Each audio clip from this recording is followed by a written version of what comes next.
Do you have any coffee nearby? Do you have coffee where you work? We do have coffee where I work, but I'm not a coffee drinker. I'm more of a water and tea drinker. Okay, well then what we'd like you to do is get some water and tea, have it later on today, and let that be our thanks to you for joining us here on Making Our Way podcast. Oh, gosh. Absolutely. So we're doing a podcast today on Haiti and the Haitian experience. There are two reasons why we thought this was a good time to do it. One is our love for Haiti and for Haitians who we've gotten to know over the years. That love goes back to now commissioners, retired Kellners, who took the divisional band in Florida to Haiti in 1984. For Rob and me, that was the first time we had ever been outside the United States or Canada. Not to overstate it, but it was life-changing. Yeah, it was. And it's the classic, I'm going on a mission trip and we're going to go spread joy. What happened was we were all overwhelmed. Everywhere we went, people were happy and they had no economic reason that we could see for being happy. So from that time, from the Kellners, we became interested in Haiti. And then since that time, we have gotten to know many people of Haitian descent, again through the Salvation Army in Florida. But the other part of the other side of the coin is our dismay with the conversations that have been happening in the last few days. So today, Emaniel Brifil, who's been my friend now for probably 10 years, I got to work with him at the Salvation Army.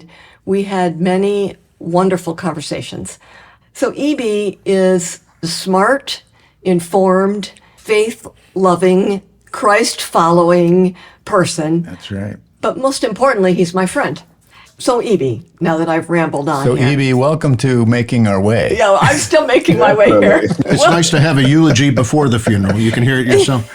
The last thing I want to say, I've known EB as a single person, but now he's married to Judith, his wife Judith. And then lo and behold, he has a 1-year-old boy, Beautiful EJ, boy. Beautiful boy. just celebrated his first birthday and probably pretty much changed EB's life.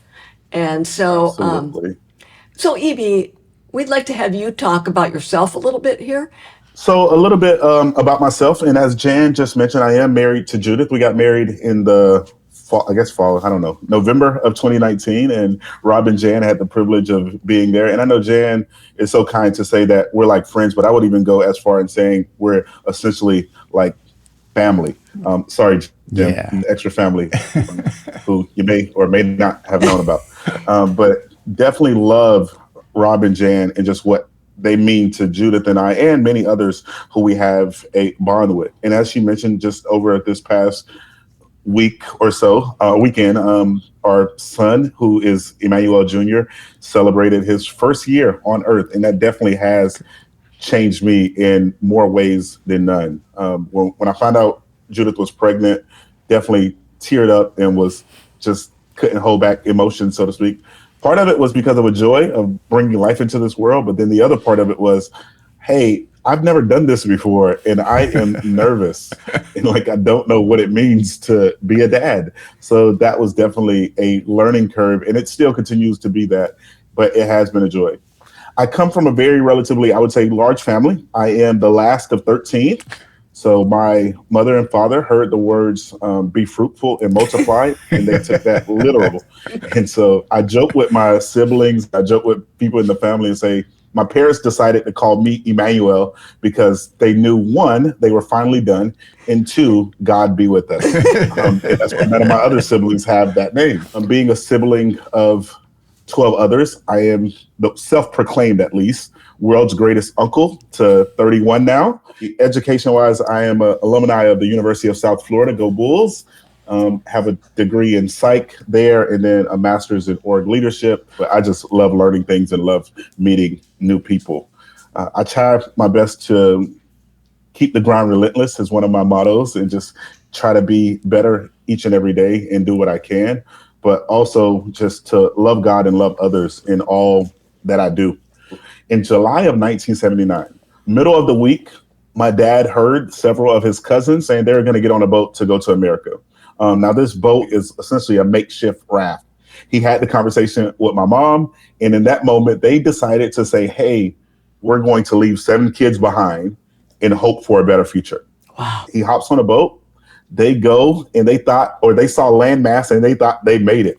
And upon them making it, they found themselves in Cuba. And thank God for good people and good Cubans, where they were provided dry clothes. They got Cuban coffee, and they got bread. And then they got directions of how to get to essentially the U.S. They ported in Miami. They spent about 2 weeks in Miami, about a month and a half in Belgrade, and then they migrated to Winter Haven that following year in 1980, and essentially had been in Winter Haven. My dad is still there. My mother passed away in 2013, but they have been there since then. And then you have just family from all over who have left Haiti and just found their home in Central Florida in some way, shape, or form, whether that's Winter Haven, whether that's here in Tampa, whether that's Orlando. But that's like the main places that most of our family tends to be. And to this day, we still have family who travels from Haiti to come here, whether that's through things like just wanting a better future or just knowing a lot of their family is here stateside. So they make that voyage in whatever means that they can. So have the rest of your siblings all come to the States now?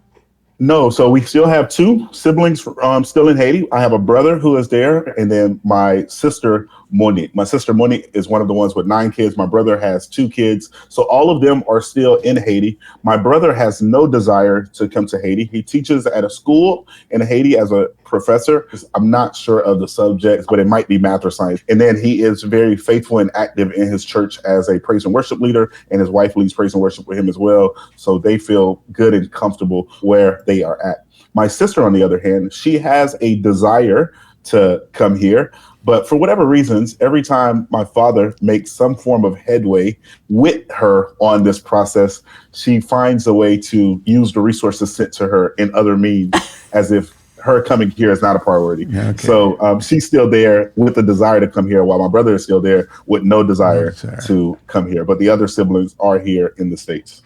Have you talked to your brother at all, or your sister, about the current conditions in Haiti? Like, there's not a good solid government. There are some gang issues going on. I looked up just to see, could I go to Haiti if I wanted to right now? And it's a level 4 risk with the advisory not to go. So, not to go. Those who are listening to right now to the podcast, if you look at a map of Haiti, you'll see Haiti in a sense shaped similar to a horseshoe. So a lot of where you'll see some of the problem is kind of in the bottom, I won't say the bottom left of the horseshoe, but kind of before the bottom left starts to go where the capital is, Port-au-Prince. And that's where a lot of, you would say, challenges are. But where my family is, on my dad's side, they're in a small island called Lago Nam. So it's in the middle of that horseshoe on that island. Okay. So there is, I can tell you, no gang violence, no craziness, no madness where my siblings are at. Okay. So if you look at flights to Haiti today, flights would have got there, it would have landed, and they would fly back. Flights would go there tomorrow and the following day. Now, there had a period where it went 2 or 3 months where no flights were going in or out of Haiti due to the civil unrest. So some days you go, there are gang members who are, chiseling out concrete in the roads of near the airport and burning tires, I'll say 6-7 feet high, where now no traffic is passing through. And for some of these individuals, it's like, how do I basically cause madness and harass every person coming in and out? And for others of them, this is their livelihood, where, hey, there's tourists who come here, there's rich business owners, there's citizens who have money. How do I strip them of their vehicles, of their house, of their funds, to just find a way to make ends meet for me and my circle, or me and my crew? But I would say all of Haiti is not in that situation. Like my father-in-law, Judith's dad, is in Haiti, and he's in the south of Haiti, the southwest, and he hears of situations, but it's not as bad where he is. He wakes up, he goes to work every day. He owns like three or four hotels on the water. People are still traveling to his hotel, spending the night there. One of his best friends has a construction company where people are still building houses and building roads and building businesses. So it's one of those hit or miss things, though. Yes, the U.S. government has it as a travel forward. So I, EB, would not recommend flying into Port-au-Prince unless you're flying there and then you're getting on one of those smaller propeller planes to like the north or the south where there's less issues or challenges for those who are, I would say, desperate to go to Haiti. I have not been since 2015 and I am eager to go, but I am heeding the counsel of my father. And I'm just saying, hey, could we fly into Port-au-Prince and just go to like the north or the south? And his words were, absolutely not. There's nowhere else to fly into. You've got to go through Port-au-Prince.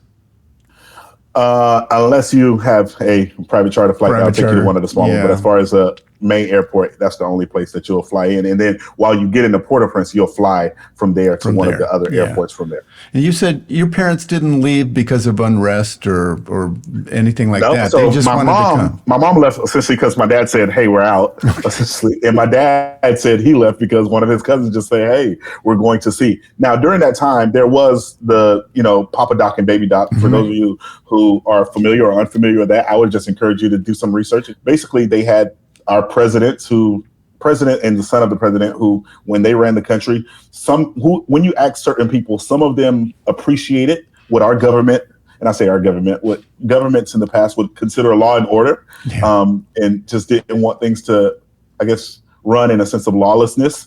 At that time, that's how they managed it. But it was also full of corruption and greed and sometimes killing essentially people who had nothing to do with anything, like just burning down small villages and saying, now we as the government own this.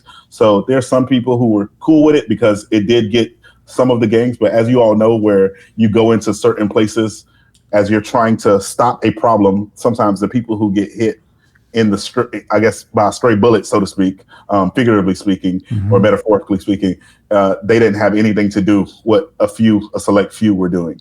So it's good and bad, but they did not have any issues for them when they said, hey, we're leaving because our country is out of whack.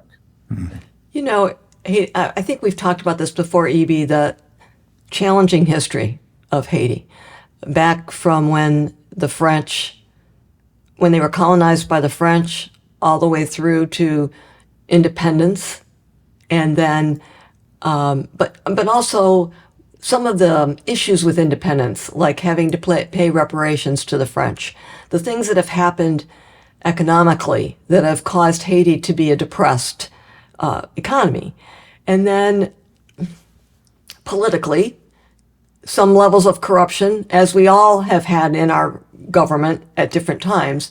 But what that's led to in Haiti, I wonder if you could just, I'm not looking for you to have to recite all of Haitian history, but what do you think are the high points that have led to where we are today, and why people would feel the need to leave in a certain amount of desperation to leave that island? Yeah, absolutely. So I can speak because, it doesn't matter now. They're good. They're here. But you're talking even in the past few years. I can go from 2016 to 2017 up until now, where almost every year, and maybe missing a year or two of maybe 2019 and 2020, but I can say 2016, 2017, 2018, I can confirm those. And then I'll say 2021, 22, 23, and even this year in 2024, where I've had family come from Haiti to the United States, where some of them, and I know we'll probably dive into that later naturally because it's part of just our news cycle, but some of them right now are in Springfield, Ohio, and others of them are living here in Florida. Some are in New York, some are in Delaware, just in that brief period. Now, I would want our listeners to just take a moment, think about, for those of you who work, or those of you who are retired and you receive some form of money from the government, think about that amount of money and say that you have to give up about 80%, roughly 80 to 85% of those resources to someone else. That would be very, very challenging for anyone to do. I don't care what economy you're in, what world you're in. So what essentially happened with Haiti is, as they fought for their freedom, shout out to Toussaint Louverture and Jacques Jean Dessalines, but they fought for their right to just be free. And the powers that be, France and other powers at the time, forced them to give up 80% of their GDP back to France. And that lasted roughly, I want to say it was like 147, 148. Some people say it was 150. Some even say 155 years. But over almost a century and a half, essentially, of paying up everything that you're essentially making. But still saying, hey, I want you to run a country on the best way that you can with what I'm leaving you, which essentially makes that entirely impossible. That's like America giving 80 to 85% of their GDP to Great Britain right now, or to Right. the Queen. I don't know who, or the King, I guess now, but whoever. But it would just be wild to even think about. And for powers, and I'll say people like the US, who consider themselves allies of Haiti, and you can put that in quotation marks, who allow this and say, well, that's okay. And now part of that issue also stemmed from America at that time, just getting free about 20, 25 years prior with their fight or whatnot. And then they sit there and hear about this small little island causing a revolution and making the France essentially flee. I'm like, how can this powerhouse of a country, this juggernaut, can't defeat just this small little Hispaniola island? Yeah. And of course, for those of you who love history, or even if you don't, them essentially destroying France and their army led to France having way less resources and way less men, which led to us as a country, and I'm saying us as in America, expanding, because that made it easier for us to acquire the Louisiana Purchase, which people don't think about those parts, which also you can go to the Battle of Savannah, where you'll find out that, Haitians fought in that as well, as they helped, what I would consider help the South out. And you just find moments, or help, I guess, the North, and not allowing the South to do what they wanted to do. But you have moments where they help out. And then you have places, I want to say 1950, and it probably happened before that as well, but then America decided to occupy Haiti. And then at various times throughout their history, and even sending in the UN. And we know how, for those of you who love history, you can look this up, but then it had UN essentially raping and molesting and sex trafficking and bringing in guns and all types of corruption and greed with the government and with the people of Haiti. And now currently having Kenyan and Jamaican forces led by the UN, but is spearheaded by Canada and the US to just intervene in the matters of Haiti. Now, would EB say Haiti needs some form of intervention? Absolutely. I would say that. But I also feel that through history, it seems as though the country that I reside in, the country I pay taxes in, the country that I'm a citizen of, have found a way to show face that they're helping, but also, as many would say, put their knee on the neck of Haiti at the same time. And say, I'll help you, as in I'll hold your hand and I'll pat you on your back, but I'll also not allow you to progress in any way, because, and this is just me speaking, I have no facts to this, I haven't said in any Department of Defense or internal security clearance meetings of saying, hey, what's going intels, but it's like, I think part of them is just some form of, I would say, notion of like, hey, what could happen if Haiti were to rise out of the ashes again? Because of what their history have shown. And so I think there's a sense of just nervousness from the world as a whole of just saying, hey, we don't want to see unity, though that's what's on our flag, right? Where it says in unity, there's strength, or strength in unity, where this is how we as a people feel that we have to operate.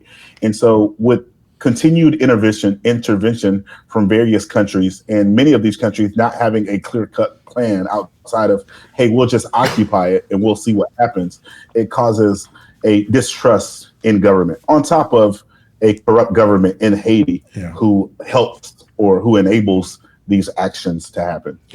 The Haitian history is so vast and rich, you have necessarily been summary over it, and you've kind of clumped some things together. One bit of the Haitian history I want us to kind of declump and look a little bit closer, and that is the UN peacekeeping force that was there for a while. It was called a stabilization force. That was a group of a whole bunch of different countries coming together. It wasn't one thing. I mean, you had Brazilian army was part of the armed part of it. The Sri Lankan army was part of that. And a lot of the atrocities you were naming could be targeted towards certain groups within that larger UN mission that was there. My sister-in-law's brother, or a better way to say it is my wife's brother's brother-in-law. There you go. Was part of the UN peacekeeping mission there. He was a civilian. He spoke French. He was also a world traveler. He's from Newfoundland, where they speak Newfoundland. Then he went to school in Quebec.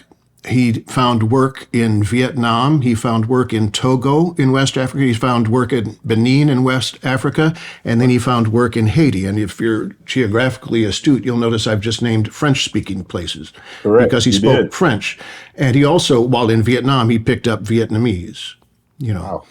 So he was on the fifth floor of the UN building in 2010 when the earthquake hit. When an earthquake happened. And he was working in information, and he worked as a translator, and he worked to help the UN interface with people in a more positive way. And so when the earthquake hits and all the power is out and people don't hear from him, they're just naturally assuming that he's out helping people as he would. And it wasn't until about a week later when the government asked my brother-in-law, "Do you have dental records?" And then they were able to identify his remains as part of this thing when the whole place, I forget how many hundreds of thousands of Haitians, 250,000 or so, the palace isn't there anymore. I mean, so many things were just devastated. There are always, in whatever group you look at, there are always individuals in that group. And we want to be careful always not to stigmatize a group or praise a group simply because of certain individuals. It's the individuals that kind of stand out in our way of looking past political rhetoric. But looking at EB, we get to see a little bit also of looking at Haiti, looking at immigrants through your family, looking at that. So it's from the inside out. It gives us, I think, a very clear picture. And I thank Jan and Rob for bringing the idea of let's talk to EB over this. One of my goals, I would say, for this podcast is it comes out of the fact that frequently we other people, we make them something other than ourselves. And so one of my goals is to share information from your perspective, EB, about Haiti and Haitians. And because I think we've had a gift in Florida of being exposed to Haitians, Haitian culture, the joy of the Haitian lives that we know. So I guess I would say the values of Haitians that both in this country, in Haiti and in this country, that people don't know or would be totally unaware of. I'll just point to the fact that you have a strong family ethic that I've seen in you, and I've seen that in every Haitian I've ever met. Family is important. There's a strong work ethic. Just go ahead and talk to me a little bit about what would people not know that you would want them to know about Haitian culture. Yeah, absolutely. And you mentioned some of that, right? So you have a sense of, I would say, a relentless bond to just be one as much as possible. Most times I would say right, wrong, or indifferent, you side with family. But there are times where you hold family accountable for their actions and the choices that they make. And that's why sometimes you even see that currently in Haiti, like there's this group called Wakale, which essentially is a group of community leaders and activists who is going after the gangs, who's saying like, hey, yes, you brought in the Kenyan forces, but they're not going to help, and they're not helping. They also don't know these streets. They don't know these alleys. They don't know these back corners, where they have had gangs essentially flee towns and areas because communities have essentially just risen up and just say, hey, yes, like you're a fellow Haitian, but you're also terrorizing your people, and we can't allow this. So you have community leaders saying, hey, how do we stop? Our kids are struggling to go to school. Hospitals are shut down. We can't pass through streets. We can't go shopping at markets or at flea markets to get food to just make ends meet. People are burning down gardens or agriculture in towns that they have no business in. It's like, how is this helping because you're upset or fed up with a corrupt government? Like, that's not helping us as your fellow people who you say you're fighting for. But you have that strong bond of family. Then you also have just people who have a big heart who just love unconditionally. Yeah. Like, they don't have to know your story. They don't have to know how you operate. They don't have to know your background. They don't have to know your faith belief. They just essentially love you for who you are, especially if they see you as a true and genuine person. Yeah. Now, when they see that you have some where your actions, or I would say your integrity, when they might come off as mixed emotions to them, there might be some hesitancy to love you or embrace you as many of them naturally would.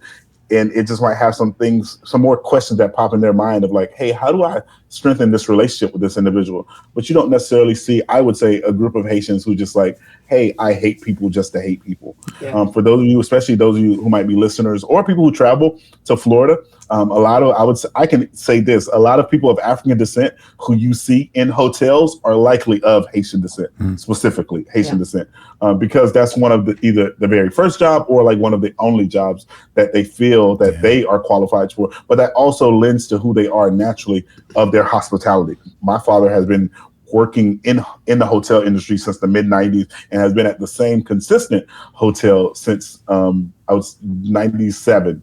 Right. So, and he still works at that hotel today, and he's 71 years old, still pushing along because he chooses or he wants not to retire because he can't go back to Haiti as right now because of the civil unrest. And he said it'll drive him crazy. And my siblings would just ask him to be a live at home babysitter. And he can't do that right now. And he chooses not to do that. Because even just recently, I was telling him to just, hey, come stay with us. We have rooms for you. Like, no, I already told them no. But you also have a sense of loyalty with these people, with Haitian people. I feel I don't come across many. And I'm not saying every Haitian person is loyal, but there are more times than not where if they say something, then you can, for the most part, count on it. You know, we got to meet EJ not too long ago. Yeah, definitely. He is a beautiful little boy. And I just wonder, what do you and Judith want EJ to know about his Haitian heritage? What do you want him to know about that? That's a good question. Most times I'm trying my best to speak to him in Creole only, and Judith is speaking to him in English. Okay. And shout out to Maggie, the director at the school or the daycare that he goes to. But his teachers, both of them are Hispanics. Well, they're teaching him Spanish. So like awesome. for me, I'm like, this man is about to be well versed. So I want him to know essentially his roots, like where we have a people who just love people, where like whatever you do, just love people, like love God, love others, but have a deep sense of love for mankind as a whole. Being known that people will let you down, but that doesn't direct or decide how you move forward in life and the choices that you make. Life doesn't go your way all the time, but there are places and ways where you can carve, or like our podcast here, where we're making our way, where you decide the way that you want to make and the imprint that you want to leave on this world. So, you know, I want him to be able to leave a legacy of his own. But when it comes to his Haitian roots, to know that naturally you're a fighter, so don't give up. Naturally, you're a person who loves, so do your very best, and we'll do our best for him to love God and love others. But we also know that we can't force that on him, because that has to be something personal for him and something that he truly believes in. And give people your word, you know, mean what you say and say what you mean at all times. But those would be some of the pillars that I definitely would want him to know, outside of just the history of, you know, how great our cuisine is, and the history of how people operate within our country, and the ebbs and flows of the moments that were what many would consider great and grand, and also just the challenging times that led to corruption and greed and infiltration of governments. And be true to family, in a sense, like with that loyalty. Of course, that's everybody, but like you come from, now you're a cousin, and you have 30 to 32 quick ones right there. Just, you know, sister, your aunt and uncle's kids, like love on your family, and just know that family is important. And, you know, and I can be open and honest here, of course, but just seeing even, you know, church members who would never necessarily interact with my family, not because they don't, it's just they won't ever be in the same place most times. And then I have my drug dealers who are cousins and brothers who are at this campus, Salvation Army Church, and they're all just having a great time together. It was like, if I were to go down and just start introducing people and just introducing occupations alone, you know, how uncomfortable that might make people. I love it. But knowing that even when you don't always agree with lifestyles of people, that you still love them, no matter what. How did you react when you heard the former president make the disparaging comment about Haitian immigrants in Springfield, Ohio? Yeah, so I would say two things with that. The first one is, because I did go back and had to watch it again just to confirm. Like, so I guess you could say in the debate, right? He said immigrants, but then he continued after the debate, definitely directing it to the Haitian people in his verbiage and his words. So the first one, I can say I literally just chuckled.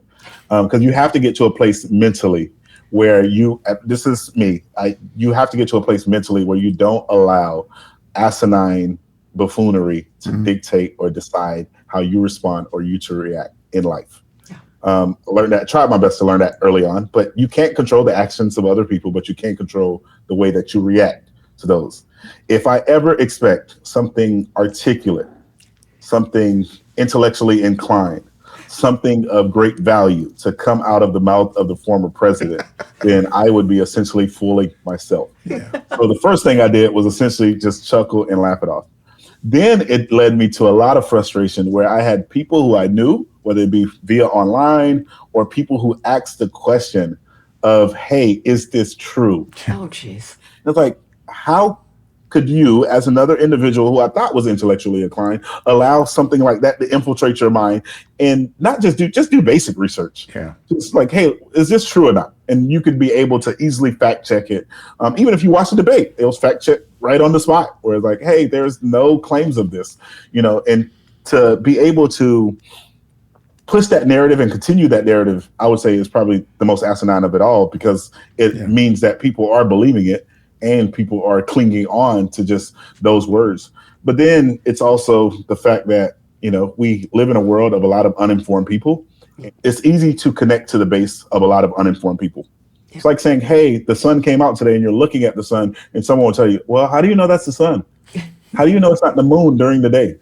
And that's essentially what you get from when the former president, that's essentially what I get when the former president speaks. So a chuckle and then just a gut feeling of like, oh no, people really believe this. Yeah. He's trying to use the topic of immigration to his advantage. This is an example of it.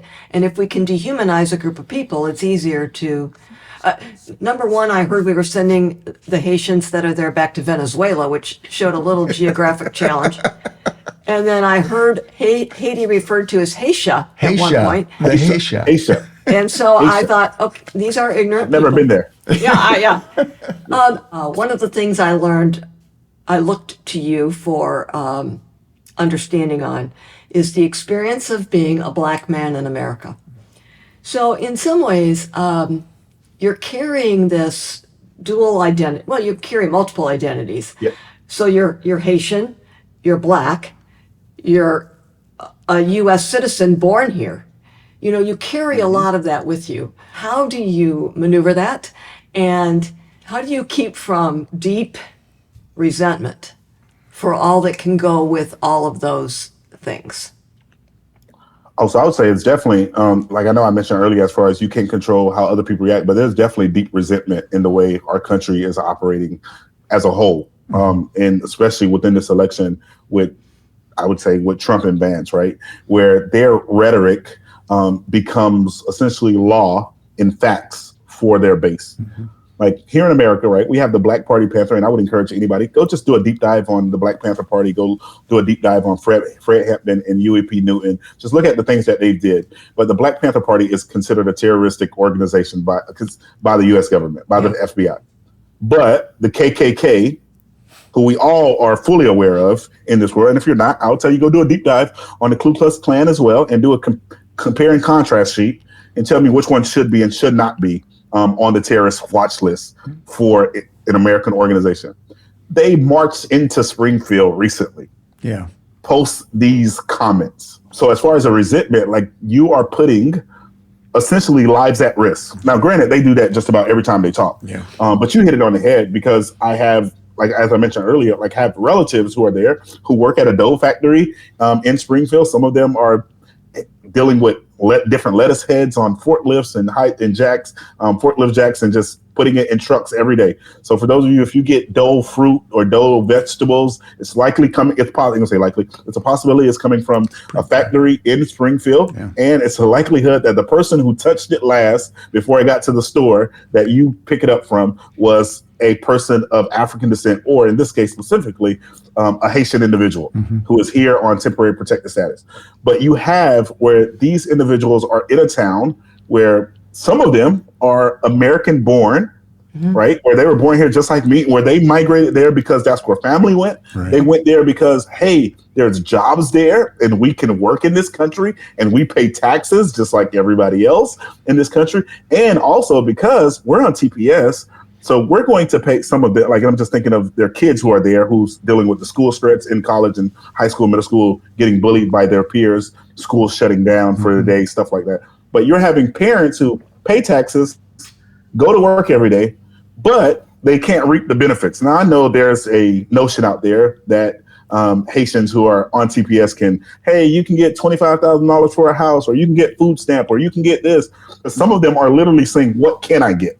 What is available to me?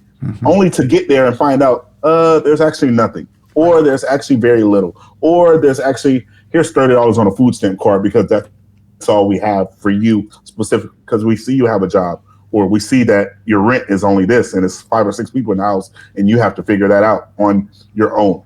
Or you have some of them who are going to college and they can't receive financial aid because they're not a U.S. permanent resident or they're not an American citizen. So when people think like, oh, they're going to school for free, actually they're not. But they're still paying the same taxes that go into the same stuff of everybody else, but they don't reap the benefits of those things. So as far as me feeling, how do I manage it? How do I maneuver in these times? It's getting to a place of realizing as a whole, this country was never meant for me.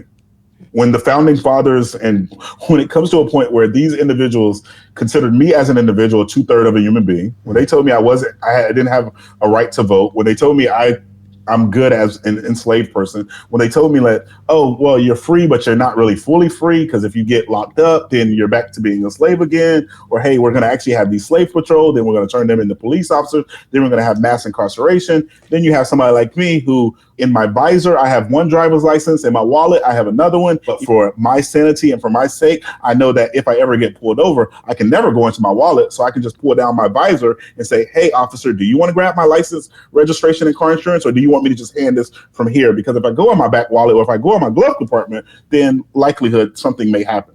Like, you just find the time, right? Last election, it was, hey, all the Mexicans, even though people were coming from Colombia, people were coming from Venezuela, people was coming from Brazil, people was coming from Chile, people were coming from all these places. But we're going to say the Mexicans, they're stealing all your jobs. Yeah. Like, because if I target one group, the average person, if I say, hey, it's Mexicans, it's Colombians, it's people from it's Chileans, it's people from Venezuela, then it makes the average person become a critical thinker and think, hey, where's this person from? What's their story?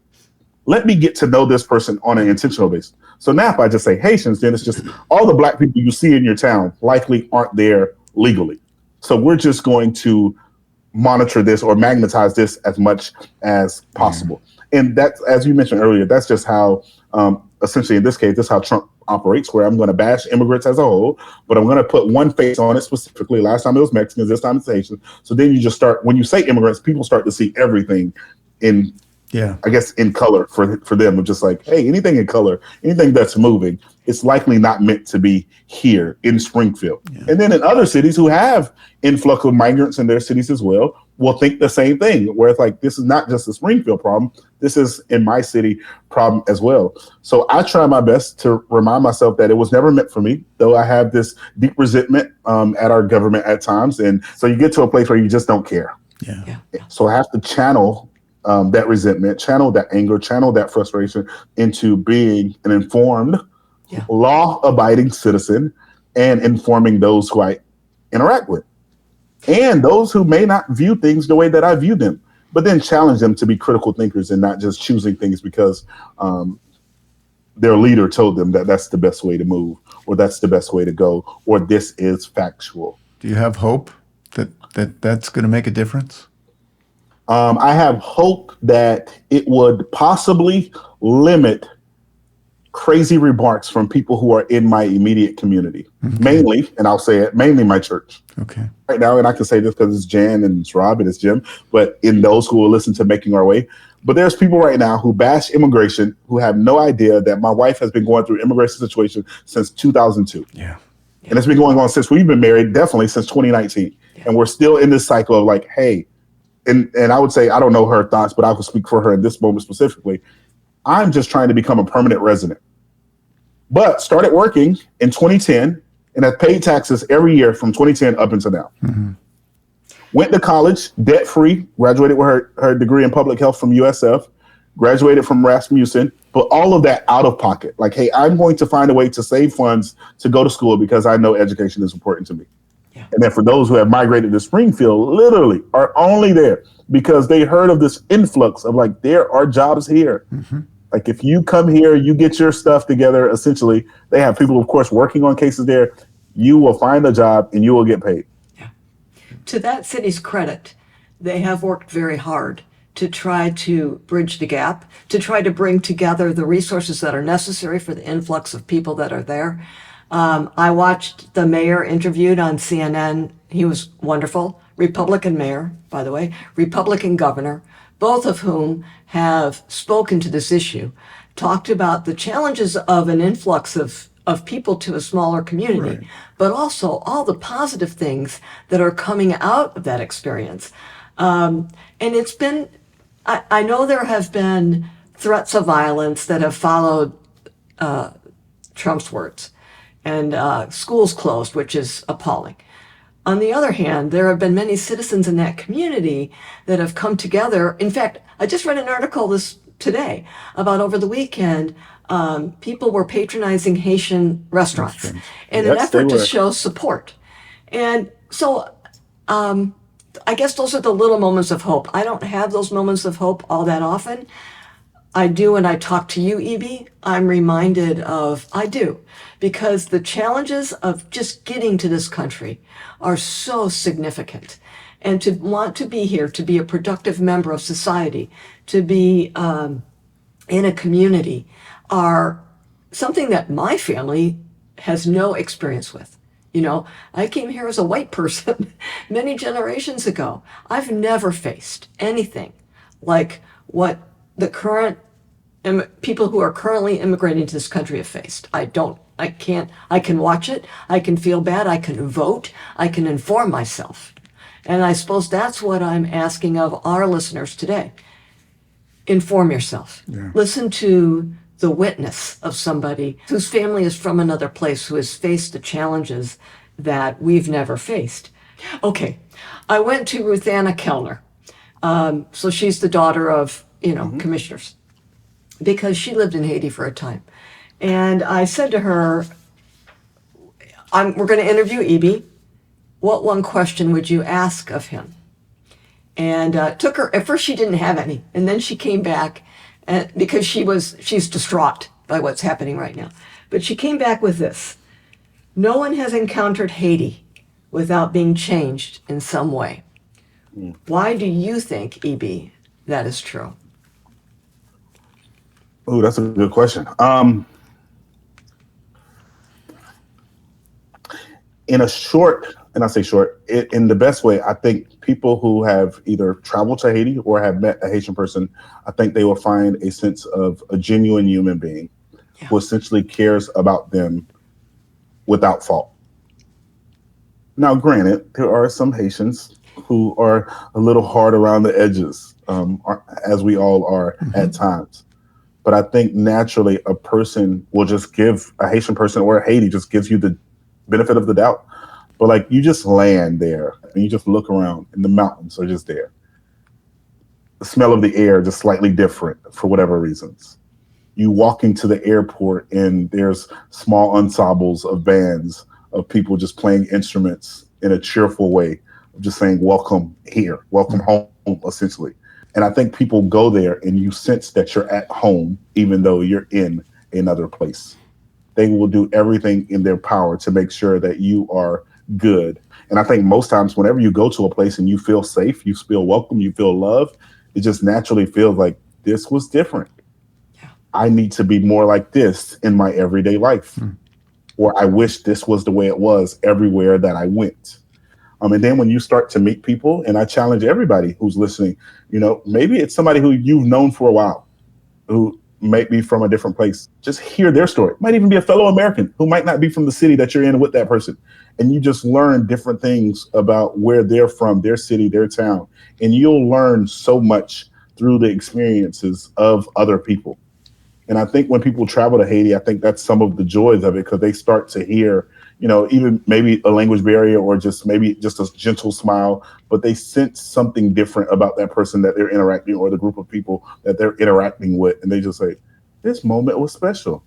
And this moment was different. And it's sometimes think of the people that you've met at home and the joy that they bring to you. And like for me, I could just literally think of you three right now, of just being in your homes, having meals with you guys, having Christmas times together, where we're just like, this is just good. And like, I wish it can be more of this or prefer of this, or other people could be this way. So that would be one of the things that I would say is just you meet genuine people who just have unconditional love, and you feel safe and secure in their presence, and then just that natural, gentle smile just keeps people warm. I can't thank you enough for doing this with us. I wish everybody could meet you personally. You have a podcast. Not anymore. So yeah, we cut the podcast. But if anybody want to connect with me, you definitely can connect with me on Instagram at EBRIFIL. So first initial, last name. If you want to catch me, or if you want to touch bases, or maybe something sparked an interest in your mind, and we can connect there. We do offer transcripts of our podcasts at chainmusic.com/podcast. You'll find a transcript that we have done. So you can go there and find it. It'll be a PDF that you can click on the link directly, and expect a bunch of fan mail. Oh, yeah. I love it. Oh, This gosh. guy. Hey, we love you, man. Love you guys too. Give Thank our you. love to Judith and that beautiful little boy. I definitely will. Yes. All right, we'll set you free. Appreciate you guys. Thank you. Thanks. Thank you. Thanks for doing this.